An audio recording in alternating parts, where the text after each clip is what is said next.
নমস্কার, the story teller চ্যানেলে আজকের গল্প বিভূতিভূষণ বন্দ্যোপাধ্যায় রচিত একটি দিন। গল্প পাঠে আমি অনিন্দিতা। মনটা ভালো ছিল না। এক দিন এরকম হয়, কিছু পড়তে ভালো লাগে না, কিছু ভাবতে ভালো লাগে না, কারোর সঙ্গে কথা বলতেও ভালো লাগে না। মনে হয় যেন মনের চাকার তেল ফুরিয়ে গিয়েছে। অয়েল না করে নিলে চাকা আর চলবে না, ক্রমে মরচে পড়ে আসবে। তারপর কবে একদিন ফুট করে বন্ধ হয়ে যাবে। জেলে পাড়া লেনে এক পুরনো তাসের আড্ডায় গেলুম। সেই সব পুরনো বন্ধুরা এসে জুটেছে। তাস কিন্তু ভালো লাগলো না। তাস খেলে জিতব, অন্যদিন এতে কত উৎসাহ আনন্দ পাই। আজ মনে হলো না হয় নাই জিতলাম, তাতেই বা কি। এদের গল্প গুজব ভালো লাগলো না। অর্থহীন অর্থহীন এ নিচু বৈঠকখানা ঘর, চুন বালি খসা দেওয়াল, সেই সব একঘেয়ে সস্তা অলিওগ্রাফ ছবি, সেই একঘেয়ে কথাবার্তা, চিরকাল যা শুনে আসছি। হঠাৎ মন বিরস ও বিরূপ হয়ে উঠল। সব বাজে, সব অর্থহীন। পাশের একজনকে জিজ্ঞাসা করলুম, আপনার বেশ লাগছে? মনে কোনো রকম। সে অবাক হয়ে আমার দিকে চেয়ে রইল। বলল, কেন, ভালো লাগবে না কেন? কেন বলুন তো? মন আরও তিক্ত হয়ে উঠল। কাজের ছুতোয় সেখান থেকে বেরিয়ে পড়লুম। বেলা 4টে বাজে। ফেরিওয়ালারা গলির মধ্যে হাঁকছে। ছেলেরা বই দপ্তর নিয়ে স্কুল থেকে ফিরছে। কলের জল পড়বার শব্দ পাওয়া যাচ্ছে। গলির মোড়ে রোয়াকে রোয়াকে এরই মধ্যে আড্ডা বসে গিয়েছে। একটা নিতান্ত সরু অন্ধকার গলি, পাশেই একটা মিউনিসিপ্যালিটির নাইবার জায়গা। এই গলিটা দিয়ে যাতায়াত প্রায় করি। মিউনিসিপ্যালিটির নাইবার জায়গাটার পাশে একটা খোলার ঘর। এই ঘরখানা ও তার অধিবাসীরা আমার কাছে বড় কৌতূহলের জিনিস। হাত পাঁচেক লম্বা, চওড়াতেও ওই রকমই হবে। এই তো ঘরখানা। এরই মধ্যে একটি পরিবার থাকে, স্বামী স্ত্রী ও 2টি শিশু সন্তান। না দেখলে বিশ্বাস করা শক্ত, এইটুকু ঘরে কিভাবে এতগুলি প্রাণী থাকে তাদের জিনিসপত্র নিয়ে। কিন্তু সকলের চেয়ে অবিশ্বাসের বিষয় এই যে ওই 5 বর্গহাত ঘরের এক কোণেই ওদের রান্নাঘর।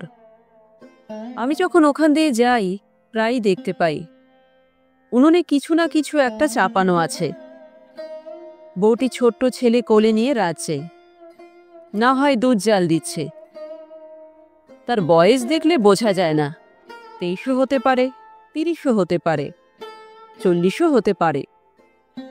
ঘোমটার কাছে ছেঁড়া আধময়লা শাড়ি পরনে, হাতে রাঙা কর কি রুলি, চোখ মুখ নিষ্প্রভ, নির্বুদ্ধিতার ছায়া মাখানো। স্বামী বোধহয় কোনো কারখানাতে মিস্ত্রির কাজ করে। 2-1 দিন সন্ধ্যের আগে ফেরবার সময় দেখেছি লোকটা কালি ঝুলি মেখে ছোট বালতি হাতে পাশের নাইবার জায়গায় ঢুকছে। আজও ওদের দেখলুম। দোরের কাছে বউটি ছেলে কোলে নিয়ে বসে আছে, ছেলেকে আদর করছে। নির্বোধের মতো আমার দিকে একবার চেয়ে দেখল। সেই পায়রার খোপের মতো ঘরটা, ছিটে বেড়ার দেওয়ালে মাটির প্রলেপ, তার উপরে পুরনো খবরের কাগজ আটা। কাগজগুলো হলদে বিবর্ণ হয়ে গিয়েছে। দড়ির আলনায় ময়লা কাপড় চোপড় ঝুলছে।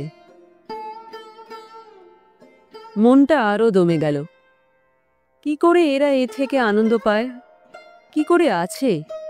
কি অর্থহীন অস্তিত্ব! কেন আছে? আচ্ছা, ও ছেলেটা বড় হয়ে কি হবে? ওই রকম মিস্ত্রি হবে তো? ওই রকমই খোলার ঘরে ছেলে বউ নিয়ে ওইভাবেই মলিন কুশ্রী অন্ধকার অর্থহীন জীবনের দিনগুলো একে একে কাটাতে কাটাতে এগিয়ে চলবে ততোধিক দিনহীন মরণের দিকে। অথচ মা কত আগ্রহে খোকাকে বুকে আঁকড়ে আদর করছে, কত আশা, কত মধুর স্বপ্ন হয়তো। কিন্তু এখানেও আমার সন্দেহ এলো, স্বপ্ন দেখবার মতো বুদ্ধিও বউটির আছে কি? কল্পনা আছে? নিজেকে এমন অবস্থায় ভাবতে পারে যা বর্তমানে নেই, কিন্তু ভবিষ্যতে হতে পারে বলে ওর বিশ্বাস? মনের গোপন স্বাদ আশাকে মনে রূপ দিতে পারে?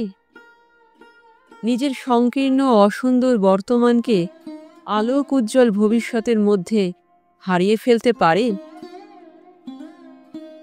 বড় রাস্তার মোড়ে বইয়ের দোকানগুলো দেখে বেড়ালুম। রাশি রাশি পুরনো বই, ম্যাগাজিন, অধিকাংশই বাজে, অলস অপরিণত মনের তৈরি জিনিস। চটকদার মলাটলা অসার বিলিতি নভেল, সিনেমার ম্যাগাজিন ইত্যাদি। অন্যদিন এখানে বেছে বেছে দেখি, যদি ভালো কিছু পাওয়া যায়। আজ আর বাজবার মতো ধৈর্য ছিল না।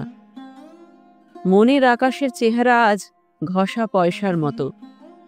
নীলিমার সৌন্দর্য তো নেই, মেঘ ভরা বাদল দিনের রূপও নেই। নিতান্তই ঘষা পয়সার মতো তার চেহারা। সিনেমা দেখতে যাব, আউটরাম ঘাটে বেড়াতে যাব, কোথাও বসে খুব গরম চা খাবো, লেকের দিকে যাব। ধর্মতলার গির্জার সামনে এক জায়গায় লোকের ভিড় জমেছে। একটা সাহেবী পোশাক পরা লোক ফুটপাতে অজ্ঞান হয়ে শুয়ে আছে। ধরটা ও মাথাটা পরস্পরের সঙ্গে এমন অস্বাভাবিক কোণে সৃষ্টি করেছে যে মনে হচ্ছে লোকটা মরে গিয়েছে। দুজন সার্জেন্ট এলো। লোকে বলল, সামনের বাড়ির নিচের তলায় এই বাথরুমের মধ্যে পড়েছিল এই অবস্থায়। বাড়ির দারোয়ান ধরাধরি করে ফুটপাতে এনে শুইয়ে দিয়েছে। লোকটা কে তারা চেনে না। লোকটা মরেনি, মদে বেহুশ হয়ে আছে। সার্জেন্ট দুজন ধরাধরি করে তার সংজ্ঞাহীন নিঃসার দেহটা একটা ট্যাক্সিতে তুলে নিয়ে কোথায় গেল। লোকটার ওপর সহানুভূতি হলো আমার, সেই নির্বোধ বধূটার ওপর যা হয়নি, এ বেহুশ মাতালের ওপর তা হলো। বেচারা আনন্দের খোঁজে বেরিয়েছিল, পথও যা হয় একটা ধরেছিল, হয়তো ভুল পথ, হয়তো সত্যি পথ। আনন্দের সত্যতা তার মাপকাঠি।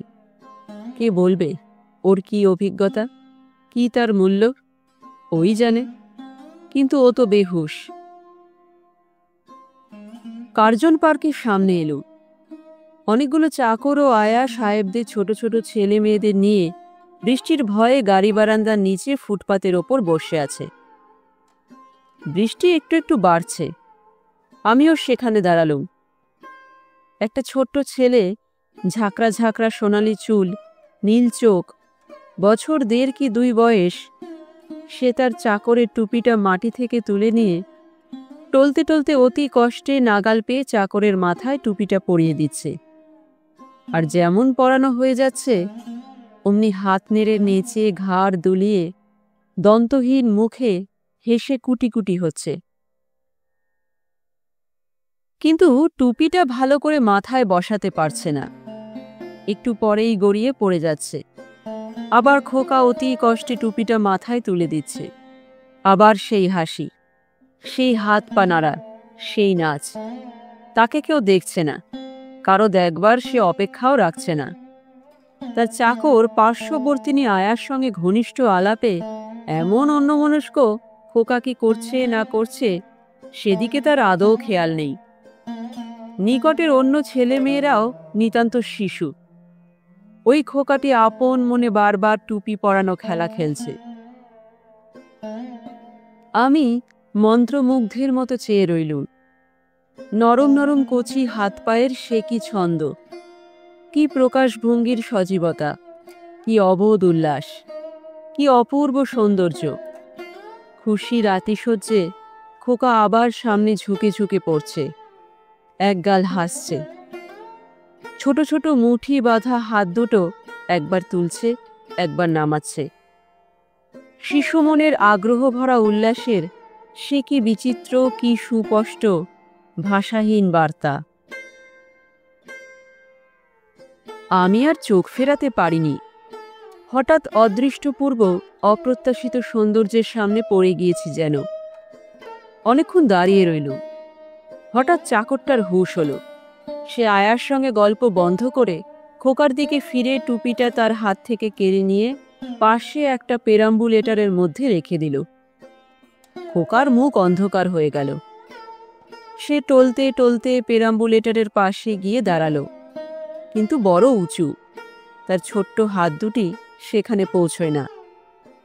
সে একবার অসহায় ভাবে এদিক ওদিক চাইল, তারপর থপ করে বসে পড়ল।